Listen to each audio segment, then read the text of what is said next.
Hello everyone, I'm your hostess with the mostest, 8Second Gaming, and in today's video we are going to be talking about the 3 worst legends to solo queue with. We've been talking a lot lately about the best stuff to be using, but you also kind of want to know the worst stuff to avoid that as well. So let's break it all down, but just quickly, if you're looking to take your Apex skill to the next level, then you need to check out the Game Leap website right now. Over there we have top level coaches creating the best, most highly informative guides to make you the best player you could possibly be. We have legend guides, gun guides, VOD reviews, and much more, so if you want to be an absolute beast, click the link in the description, pick yourself up a membership, and start to improve today. But okay, with that out of the way, let's start talking about things. And if you've been a fan of this channel for a while, you probably know which legend's coming up first, but obviously it's Mirage. Now, I'm not gonna lie, Mirage can have some instances where he can be a really good solo queue legend. He is able to be a little bit more selfish, which you are looking for. But the biggest issue with Mirage, and the big thing that's really holding him back, is he does not fit into a role on the team. You really lack when you actually force him into a team comp. He doesn't have the get out fight potential that an entry fragger needs, he doesn't have the information gathering or any of the aggressiveness that a secondary fragger needs, and he doesn't have any real support abilities either. Yes, he does have his revive, but almost every other support has a better revive. Right now, the fights in Apex are about how much utility your team has at its disposal, and Mirage just doesn't really have a ton.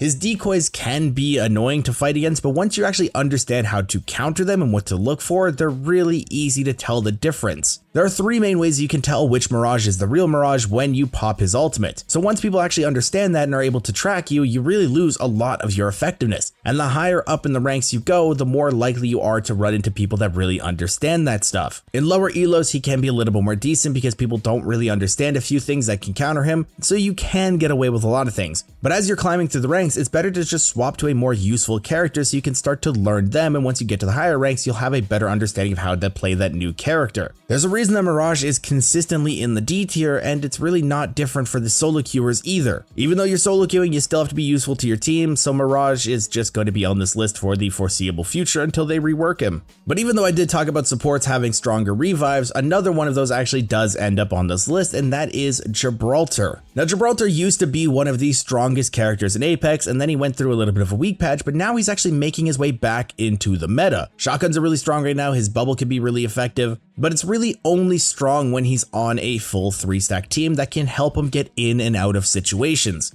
Gibraltar really lacks in the mobility department. He is a big target, and if he starts to get singled out, he has to use his bubble, and that is a very big ticket item that you do not want to waste in a fight. So you need your team's help to get in and out of situations, but if you're solo queuing, you cannot really rely on your team to actually help you. Even if you're giving callouts and saying, hey, I'm getting focused over here, can somebody help me out? Wraith, can you portal me? Octane, can you jump pad me? Sometimes they're not going to because it's solo queue. The only person you can really trust in solo queue is yourself because you are the only constant. So even though Gibraltar is a very strong character, he's not strong in the solo queue aspect. If you want to play a strong support that can give your team cover and everything like that, your better option is to just run Newcastle. He also has a really strong res, he has a lot of options of creating cover, but he has his ultimate, so he has the mobility tool to get in and out of fights so he cannot be singled out by enemy teams. Don't get me wrong though, Gibraltar can be absolutely amazing in a ton of different situations. The bubble is very multi-purpose, the gun shield is great for poke battles, and his ultimate is very oppressive and did just receive a massive cooldown reduction.